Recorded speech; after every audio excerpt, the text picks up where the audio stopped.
Today we're going to be discussing the progression and technique for the different variations of the horizontal press.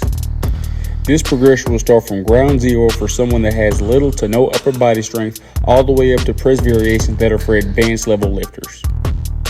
First on the list we have wall push-ups. For many horizontal pressing motions, the standard hand placement is to have the hands placed slightly underneath and wider than the armpits. For the wall push-ups, make sure that you start with your feet directly underneath your shoulders with your arms fully locked out at stage 1 of wall push-ups. From here, begin to bend your arms and close the distance between the wall and the tip of your nose. Another note to add for horizontal presses is that on the eccentric movement down, try to keep the angle of your arms and elbows at a 45-degree angle for standard presses. Make sure that your arm angle isn't too narrow with your elbows close to your side, and make sure that your angle isn't too wide with your elbows being even with your shoulder, but a healthy medium around 45 degrees. It is also imperative for pressing movements to make sure that the athletes brace and tighten their core the entire time during the exercise for A, back protection, as well as B, ensuring good position and posture during the exercise. Once you have lowered yourself to the wall and your nose has barely grazed it, begin to press yourself away from the wall, making sure to maintain contact with the wall and your hands the entire time. To increase the resistance of this movement in exercise, move your feet further away from the wall and change the angle of the press. Once a person has demonstrated that they are proficient at this exercise, they may move on to the next step in the progression. Proficiency in this aspect means that they can perform 10 to 20 reps with the hardest difficulty and resistance possible. The next variation of the horizontal press is bench push-ups. The athlete will now place their hands on a bench and begin to perform push-ups just as they did on the wall, except now they will have a lower and more intense angle with their body being suspended and placed on the bench press.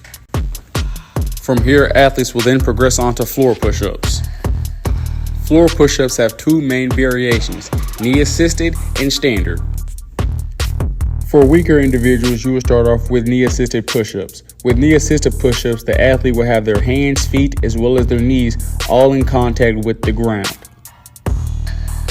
The knee-assisted helps ensure that the athlete is able to work on the floor push-up movement while also being able to taper off and not have as much weight that they have to press forward. While performing floor push-ups, make sure that whenever you go down that the chest makes contact with the ground before you begin to press yourself up. After the athlete has demonstrated proficiency at the knee-assisted floor push-ups, they will begin to do standard floor push-ups. Standard floor push-ups involves only the hands and feet being in contact with the ground.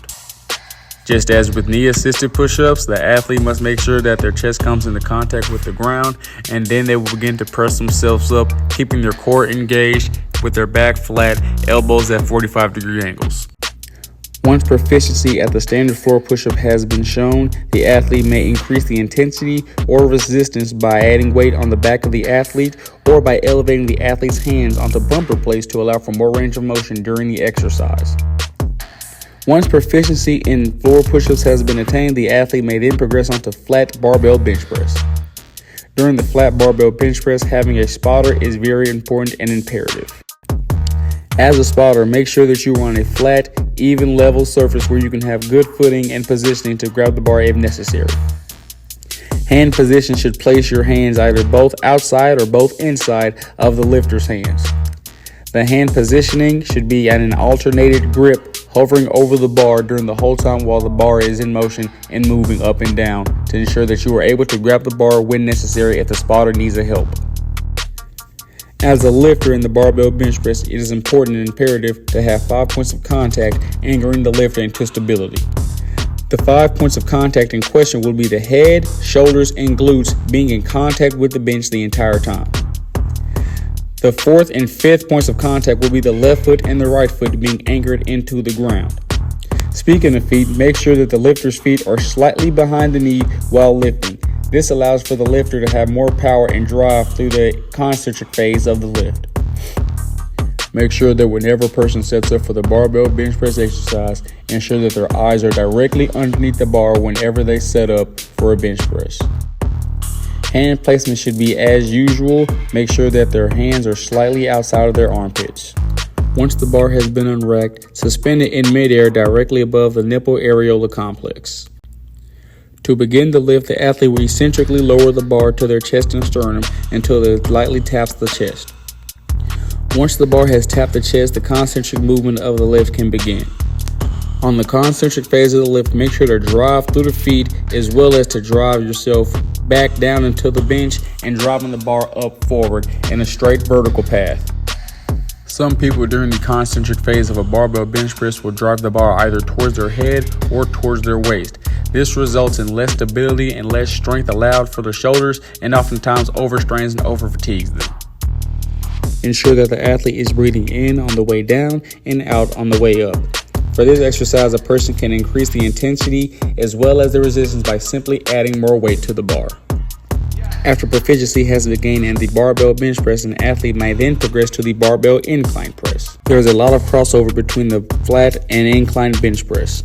The setup and standards are the same. Now with this variation, it may be a little bit harder for athletes to perform because now there is more of an emphasis on the anterior shoulders being used as compared to the flat bench press. With incline press, the more drastic of an incline there is, the more the shoulders are going to take over and the less that the chest is going to be involved to help out. Depending on the angle of the incline, it also may be harder for a spotter to help out in this position too. So it is not a bad idea to have safety standards set in place in case of failure of the lift.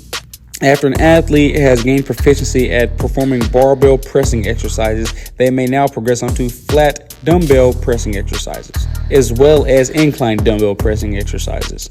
The reason why dumbbell presses come after barbell presses are because of the coordination required to control the left and right arms independently and individually during this lift. With barbell pressing exercises, the arms are connected by a continuous bar. With the dumbbell variations, the arms are now independent of each other and have to be controlled and focused on separately. For the dumbbell pressing exercises, the athlete will still need to be able to bring the weight down to their chest in a controlled fashion and maintain 5 points of contact with the bench or the ground, depending on which point of contact you're referring to. At the end of the lift and the end of the concentric phase, if the dumbbells are suspended in the air, if an athlete is having trouble standing up after the lift, they may bring their knees in the direction of the dumbbells and begin to slightly and controllably rock forward. The momentum from this roll forward should help to propel the athlete up without them falling over and with them being able to maintain contact with the dumbbells. Lastly, we have the alternating dumbbell bench press. One of, if not the most difficult variation of the horizontal press. The coordination and focus needed for this exercise may be too much for novice or even some intermediate level lifters to perform. During the alternating dumbbell bench press, athletes will be lowering one arm and raising it while the other arm is suspended in midair and then trade off. So now the arm that was just suspended in midair is going to be lowered and raised, while the arm that just lowered and raised will now be suspended in midair and have to be focused on for isolation. This has been my breakdown and progression of the pressing horizontal movements. I hope you all enjoyed and hope it was helpful.